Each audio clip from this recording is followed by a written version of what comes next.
Welcome to Isaac creations. இன்றைக்கி வந்து தக்காளி குழம்பு வைக்க போகிறோம். இட்லி தோசைக்கு தேவையான மாதிரி அது எப்படி செய்யலான்றதை பார்க்கலாம். தேவையான பொருள் தக்காளி ஒரு கொஞ்சம் நிறையா அவங்க வீட்டுக்கு தகுந்த மாதிரி எடுத்துக்கோங்க. பாருங்கள், ஒரு கொஞ்சம் தேங்காய் கொஞ்சம் அதிகமாக எடுத்துக்கோங்க. பொட்டுக்கடலை கொஞ்சோண்டு சும்மா கொஞ்சம் பேருக்கு இந்த அளவு போதும். இந்த தேங்காய்க்கு இந்த அளவு போதும். கொஞ்சோண்டு ஒரு துண்டு இஞ்சி, பச்சை மிளகா கொஞ்சம் நிறையவே போடலாம். ஏன்னா இவ்வளோ குழம்புக்கும் காரம் என்னென்னா வெறும் பச்சை மிளகா மட்டும்தான், வேறு மிளகாத்தூள் எதுவுமே கிடையாது. அதனால் கொஞ்சம் நிறையவே போடலாம். தக்காளியில் பச்சை காரம் போட்டிங்க எவ்வளோ காரம் வேணாலும் தாங்கும். அதனால் தக்காளி பச்சை மிளகா நிறையா எடுத்துக்கோங்க. அதுக்கப்புறம் வெங்காயம் நீங்கள் போடுவீங்க அப்படின்னா பெரிய வெங்காயம் கொஞ்சம் மொத்தமாகவே நறுக்கிட்டு போடுங்க. நான் கோசு போட்டிருக்கேன், புதினா போட்டிருக்கேன். இதுக்கு தேவையான பொருட்கள் இவ்வளோ மட்டும்தான். இதில் எப்படி தக்காளி சட்னி செய்யலாம் அப்படின்றத பார்க்கலாம். 2, 3, 4 நறுக்கிக்கோங்க. இந்த நறுக்கிட்டு இதை என்ன பண்ணணும் அப்படின்னா, வாணலை சூடு பண்ணியிருக்கேன். வாணலில் போட்டு நல்லா இதை வதக்கணும். அப்போ தான் அதோட ருசியே எப்படி கிடைக்கும்னா, நம்ம சும்மா மிக்சியில் போட்டு அரைச்சோம் அப்படின்னா மிக்சியில் வராது. நீங்கள் வந்து அந்த இந்த நல்லா வதக்கிட்டீங்க அப்படின்னா தான் அதில் இருக்கான டேஸ்ட்டு வரும். நான் உப்பு போட்டுக்கிறேன், வேணுங்கிற உப்பு அப்புறம் பார்த்துக்கலாம். பாருங்கள், உப்பு போட்டுட்டிங்கன்னா சீக்கிரம் வதங்கிடும். தண்ணி எண்ணெயோ எதுவுமே ஊற்ற வேணாம். நீங்கள் வெறுமனே இந்த தக்காளியை வெறுவானலில் போட்டு நல்லா வதக்குங்க. வதக்கினீங்க அப்படின்னா கொஞ்சம் மூடி கூட வைக்கலாம்.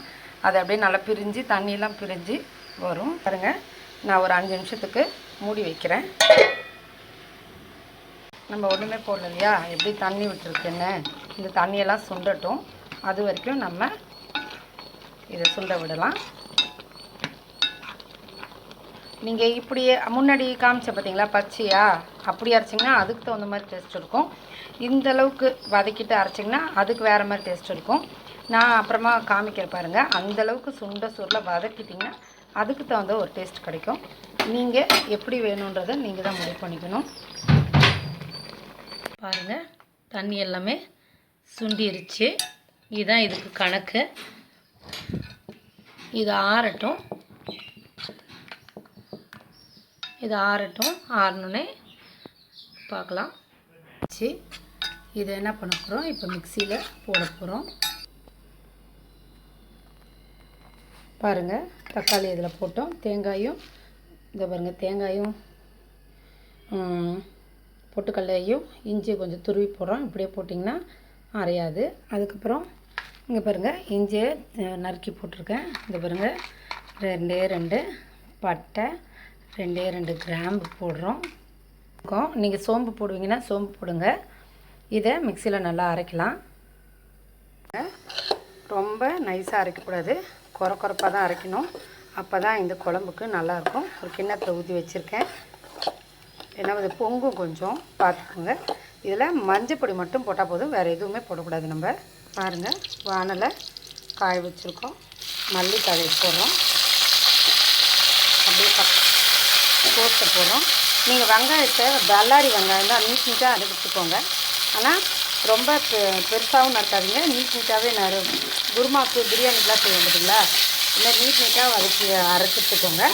ரொம்ப வதக்கக்கூடாது. நான் கோஸுன்றதுனால கொஞ்சம் நிறையா வதக்குறேன். நீங்கள் வெங்காயத்தை ரொம்ப வதக்கணும்.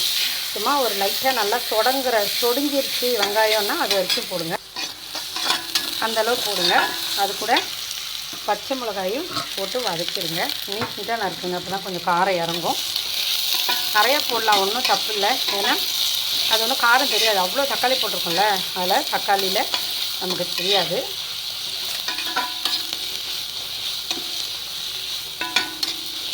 எண்ணெயும் ரொம்ப ஊற்றக்கூடாது. சும்மா அப்படியே கொஞ்சம் என்ன சொல்கிறது, பச்சை வாசனை போகிற அளவுக்கு வதக்கினா போதும். மித்தப்படி வெங்காயத்தை முழுசாக வதக்கணும்னு அவசியம் இல்லை. கூட அந்த வதக்கின கோஸையும் பச்சை மிளகாயும் போட்டேன். இதை போட்டு கிளறிடும். இப்போ இது ரொம்ப திக்காக இருக்குது. இன்னும் குழம்பு கொதிச்சதுன்னா ரொம்ப திக்காகிடும்.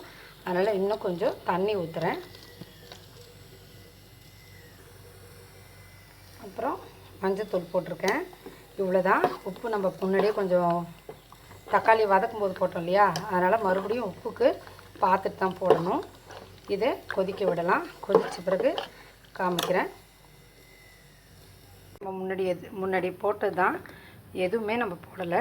அதனால் கொதிக்க தக்காளி நம்ம வதக்கி விட்டோம் பார்த்திங்களா, அந்த கலர் இதில் வர ஆரம்பிக்கும். இதில் கொஞ்சோண்டு இன்னும் கொதிக்கலை பாருங்கள், இன்னும் கொதிக்கவே இல்லை, நல்லா கொதிக்கட்டும். அதுக்கப்புறம் கடுகு தாளித்து விட்டுட்டு இறக்கும்போது கொத்தமல்லி தழை போட்டு இறக்கிடலாம். பாருங்கள், குழம்பு கொதிச்சிருச்சு. இவ்வளோ தான் குழம்பு ரெடி ஆயிடுச்சு. இப்போ நம்ம வந்து தாளித்ததை கொட்ட போகிறோம். கடுகு போட்டு கருவேப்பிலை போட்டு தாளிச்சிருக்கோம், இதை கொட்டுறோம். அதுக்கப்புறம் கொஞ்சம் கொத்தமல்லி தழை போடுறோம். அவ்வளோதான், சுவையான தக்காளி குழம்பு ரெடி ஆயிடுச்சு. அது இட்லி கூட தோசை கூட சாப்பிட்டிங்கன்னா ரொம்ப நல்லாயிருக்கும். இந்த வீடியோ பிடிச்சிருந்தா லைக் பண்ணுங்கள், ஷேர் பண்ணுங்கள், சப்ஸ்கிரைப் பண்ணுங்கள். நன்றி, வணக்கம்.